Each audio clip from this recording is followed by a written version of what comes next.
ఊరికి సర్పంచ్ అంటే ఊరందరికీ పెద్ద దిక్కు లెక్క.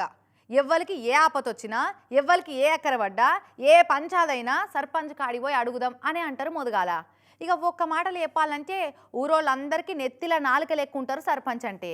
అయితే ఊరందరికీ శకునం చెప్పే బల్లి కుడిదిల పడ్డదన్నట్టు అందరికీ న్యాయం చెప్పే సర్పంచ్కే న్యాయం దొరుకుతలేదట గా సత్యసాయి జిల్లాల. చూద్దాం పారు ఏమైందో. ఇద్దరు ఆడపిల్లలతోటి కలిసి ఇంటి ముంగట కూర్చుని చూడు. ఈమెను చూడంగానే రెండో లగ్గం చేసుకొని అన్యాయం చేస్తున్న భర్త మీద న్యాయ పోరాటం చేస్తున్న సాదా సీదా లేడీ అనిపిస్తుంది ఎవరికైనా. కానీ ఈమె సాదా సీదా మనిషి కాదు, అన్యాయం చేసిన భర్త మీద పోరాటం అస్సలే ఎత్తలేదు.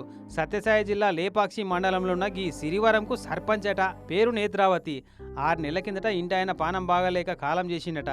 ఇక నా బతికేందో నేను బతుకుతావా, నాది నాకు వంచీయమని అత్తగారులను అడిగితే తల్లిని పిల్లలను ఇంటకేలు మెడబట్టి నూకేసి తలుపులు మూసుకొని తాళాలు వేసుకున్నారట. ఈమె ఇంటాయన తరఫు సుట్టపోలంతా కూడి. పెద్ద మనుషులకు చెప్పుకుందామంటేనేమో ఊరికి సర్పంచ్ని మించిన పెద్ద మనిషి ఎవలిగా.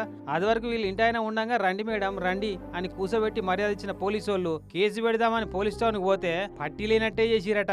మర్యాదనే ఇవ్వకుండా నీది సర్పంచ్ పని ఉంటే మీ ఊర్లో చూసుకో, ఈడేమి నడిచేలేదు, నాకు నా పిల్లోడికి న్యాయం చెయ్యాలా అని మళ్ళీ మేమున్న ఇల్లు కూడా బీగం వేసేసినారు. మేము ఎక్కడ బతకాలి?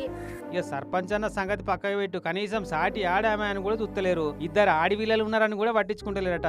అయినా రాష్ట్రానికి మంత్రి అయినా ఒక ఇంటికి కోడలే అన్నట్టు ఊరికి సర్పంచ్ అయితే అది ఊరోళ్లకు, అత్తగారింటికి వస్తే కోడలే అవుతుంది కదా. మరి అదే బిర్రున్నట్టుంది సర్పంచ్ వాళ్ళ అత్తగారులకు కూడా. మరిగా ఎవరు చెప్తే ఇంటరో గానీ పాపం చాలా కష్టమే వచ్చింది సర్పంచ్ మేడానికైతే.